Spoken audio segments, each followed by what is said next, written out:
Hi this doctor நம்ம இன்னைக்கு என்ன பார்க்க போறோம் அப்படின்னு பார்த்தீங்கன்னா ப்ரிகாஷியஸ் பியூபர்ட்டி. அதாவது நார்மல் ஏஜ் லிமிட்ல ஏஜ் அட்டன் பண்ணாமல் கொஞ்சம் முன்கூட்டியே வந்து ஏர்லியாக ஏஜ் அட்டன் பண்ணுறாங்க இல்லையா, அதை தான் ஏர்லி பியூபர்ட்டி இல்லை ப்ரிகாஷியஸ் பியூபர்ட்டின்னு சொல்லுவோம். நார்மல் ஏஜ் என்ன அப்படின்னு கேட்டிங்கன்னா ஒரு 9லேருந்து 13 இயர்ஸ் வரைக்கும் வந்து ஏஜ் அட்டன் பண்ணுறாங்களா அது நார்மல். பட் அதுவே வந்து ஒரு 7 வயசுலையோ 8 வயசுலையோ ஏஜ் அட்டன் பண்ணிட்டாங்க அப்படின்னா அது வந்து கொஞ்சம் ஏர்லியாக அட்டன் பண்ணுறது. ஸோ அதை வந்து ஏர்லி பியூபர்ட்டி அப்படின்னு சொல்லுவோம். அண்ட் இதை வந்து நம்ம ஏர்லியாக அட்டன் பண்ண போகிறாங்கன்றதை எதை வச்சு நம்ம கண்டுபிடிப்போம் அப்படின்னு பார்த்தீங்கன்னா ஒரு சில சிம்டம்ஸ் தான். அதாவது ஃபர்ஸ்ட் வந்து பிரெஸ்ட் பட் டெவலப்மெண்ட் இருக்கும். அதாவது பிரெஸ்ட்டை பார்த்தீங்கன்னா கொஞ்சம் லைட்டாக வளர்ந்த மாதிரி க்ரோத் இருக்க மாதிரி இருக்கும்.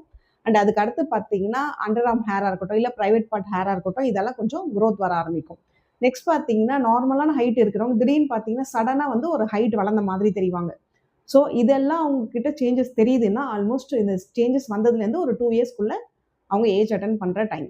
இதை வச்சே நம்ம வந்து ஏர்லியாக அட்டன் பண்ணுறாங்களான்றதை நம்ம கண்டுபிடிக்க முடியும். அண்ட் ஏர்லியாக வந்துட்டா ஏதாவது ப்ராப்ளம் இருக்கா அப்படின்னு கேட்டிங்கன்னா கண்டிப்பாக. நான் வந்து என்ன சொன்னேன்னா உங்களுக்கு ஸ்டார்டிங்கே வந்து ஒரு ஹைட் சடனாக வளருவாங்கன்னு சொன்னேன் இல்லையா. பட் இது ஏஜ் அட்டன் பண்ணுறதுக்கு முன்னாடி தான் அந்த தெரியுமே தவிர ஏஜ் அட்டன் பண்ணதுக்கப்புறம் பார்த்தீங்கன்னா ஒரு 2 to 3 இயர்ஸ் வரைக்கும் தான் அங்கே ஹைட் வளர்கிற மாதிரி இருக்கும். அதுக்கப்புறம் வந்து ஹைட் க்ரோத் வந்து ஸ்டாப் ஆன மாதிரி ஆகிடும். ஸோ ஃபர்ஸ்ட் வந்து அவங்களோட ஹைட்டை வந்து பாதிக்க ஆரம்பிக்கும். அதுக்கு அடுத்து பார்த்தீங்கன்னா ஒபிசிட்டி வெயிட் கெயின் ஆக ஆரம்பிக்கும். நெக்ஸ்ட் பார்த்தீங்கன்னா ஒரு சோஷியல் இன்ட்ராக்ஷனில் வந்து சடனாக அவங்க சேஞ்ச் பண்ணுற மாதிரி இருக்கும். மற்றவங்க கிட்ட பேசுகிற விதமாக இருக்கட்டும் இல்லை ஏதாவது ஒரு கம்யூனிகேஷன் அளவுலையோ இல்லை ஏதாவது ஒரு தயக்கம் வர ஆரம்பிக்கலாம். அதனால வந்து அவங்க மைண்ட் அளவில் வந்து ஒரு டிஸ்டர்பன்ஸ் ஆகலாம். சம்டைம்ஸ் ஸ்ட்ரெஸ் ஆகிறதுக்கும் வாய்ப்பு இருக்குது. நெக்ஸ்ட் பார்த்தீங்கன்னா வந்து லேட் ஏஜில் வந்து டயபெட்டிக் வர்றதுக்கும் நிறைய சான்சஸ் இருக்குது. அண்ட் இதெல்லாம் வந்து ஏர்லியாக வந்துட்டாங்க அப்படின்னா அதோடைய காம்ப்ளிகேஷன்ஸ். அண்ட் இதை எப்படி நம்ம அவாய்ட் பண்ணலான்னு பார்த்தீங்கன்னா மோஸ்ட்டாக இதை வந்து நம்ம அவாய்ட் பண்ண முடியாது. பட் நம்மளுடைய லைஃப் ஸ்டைலை வந்து ஹெல்த்தியாக மாற்றணும்னா ஓரளவு வந்து நம்ம டிலே பண்ண முடியும்.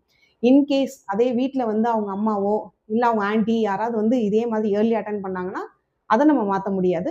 பட் ஒருவேளை எல்லாம் அவங்க வீட்டில் வந்து ஒரு லேட் ஏஜில் தான் பண்ணியிருக்காங்க, ஐ மீன் நார்மல் ஏஜில் தான் பண்ணியிருக்காங்க அப்படின்னா இவங்களை வந்து குழந்தைங்களை பொறுத்த வரைக்கும் நம்ம நிறைய ஃபிசிக்கல் ஆக்டிவிட்டியில் என்கேஜ் பண்ணணும்.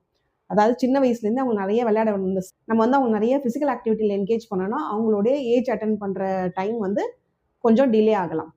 நெக்ஸ்ட் பார்த்தீங்கன்னா சாப்பிட்ற சாப்பாடு அதாவது வந்து நல்ல ஹெல்த்தியாக சாப்பிடணும். ஜங்க் ஃபுட்டெல்லாம் குழந்தைங்களுக்கு கம்மி பண்ணிவிட்டு வீட்டிலே வந்து முடிஞ்ச வரைக்கும் நல்ல ஹெல்த்தி ஃபுட் கொடுக்க ஆரம்பிங்க. ஸோ இதெல்லாம் நம்ம வந்து கம்மி பண்ணணும் அப்படின்னா ஓரளவுக்கு வந்து அவங்கள வந்து நம்ம லேட் பண்ண முடியும் ஏஜ் அட்டன் பண்ணுற டைமை. ஸோ இதெல்லாம் பண்ணுங்க. பட் இதுலேயும் வந்து அவங்க வந்து சீக்கிரம் ஏஜ் அட்டன் பண்ணிட்டாங்கன்னா பசங்களுக்கு எப்படி நம்ம நடந்துக்கணும் அப்படின்றத நம்ம வீட்டிலே முடிஞ்ச வரைக்கும் சொல்லிக் கொடுக்க ஆரம்பிங்க. அண்டு ஒருவேளை லேட்டாக ஆகுது அப்படின்னாலும் நீங்கள் வந்து அந்த ஏஜ் லிமிட் தாண்டி ஆகுதுன்னா டாக்டரை போய் கன்சல்ட் பண்ணுங்கள். அவங்க வந்து என்ன பண்ணலான்ற சஜஷன் கொடுப்பாங்க. அதை ஃபாலோ பண்ணாலுமே ஹார்மோன் லெவல் வந்து நார்மல் ஆக ஆரம்பிச்சிடும். தேங்க்யூ.